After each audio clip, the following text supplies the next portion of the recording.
And we're back, and I'm doing another movie review principally because I think the courtroom drama is in danger of becoming extinct in a world of Netflix reruns and new shit that's being doled out at every turn.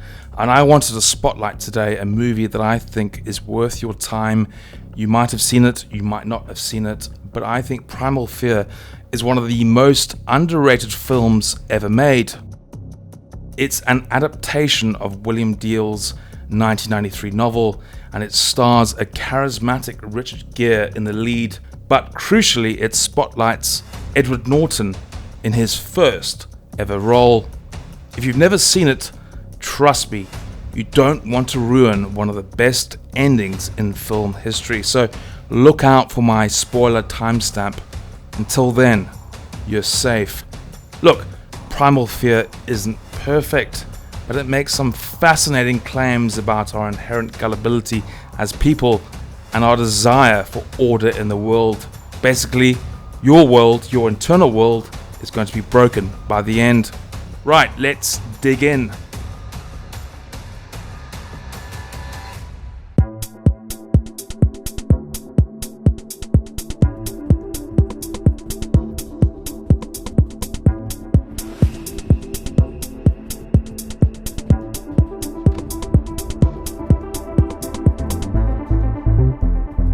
Richard Gere plays Martin Vale, a defense attorney who represents the most reprehensible people in society. Vale does the job in spite of himself, believing that even the worst criminals are innocent until proven guilty. And in court, Vale plays hard. If he can sow enough doubt, he wins. It's a game and one that he enjoys, and he's got the charisma to match. But his sights are soon set on an unlikely suspect, a 19-year-old boy named Aaron Stampler, an altar boy no less, played by Edward Norton. Norton is charged with first-degree murder. Stampler is found with bloodied clothes near the crime scene after running from the police. Outwardly, Aaron doesn't fit the mold of a killer at all. He's a stuttering, nervous wreck. Someone who seems utterly incapable of violence. So, did he do it? Well, that's the question the whole film runs with. Vale, played by Gere, takes him on, at first drawn to the high-profile nature of the case, but then later fueled by a sort of paternal desire to prove his client's innocence. In the eyes of the police, Stampler is dead to rights. Vale is not so sure. In most cases, he doesn't even bother to ponder a client's guilt. But here, his conscience starts to sort of gnaw away at him. Aaron, played by Norton, looks so feeble, so harmless, that there must be more to it. How could Aaron do it? And as the audience, we're basically asking the same question. Sure enough, Vale starts looking for answers, bending the rules in a quest to uncover what's really happened. Were this real life, he would be in jail for his disregard of the law, but Primal Fear asks us to suspend disbelief and, roll with the punches. Fair enough. Vale starts to suspect that Stampler suffers from split personalities. Now, before you roll your eyes, let's get something clear. Aaron is the boy's true self, but there is an alter ego known as Roy lurking beneath the surface. It becomes clear that Aaron is actually guilty, but it wasn't really him. No, it was Roy who committed the murder while Aaron was unconscious.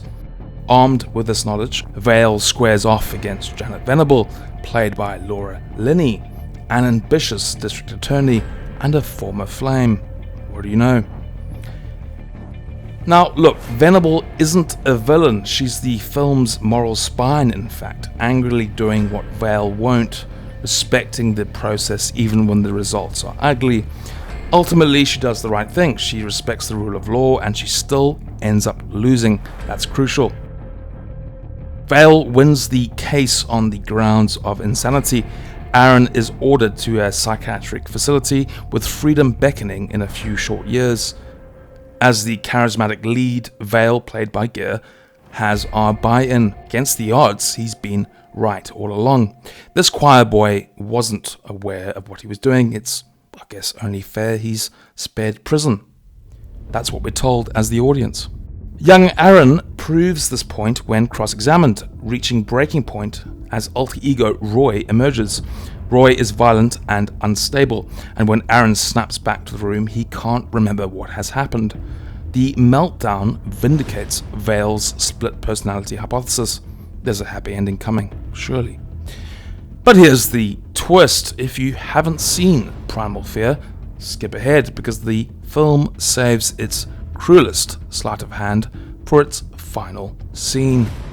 When Vale visits Aaron, played by Norton, to deliver the good news, everything unravels. Aaron becomes Roy without provocation and laughs. He's been playing his lawyer all along.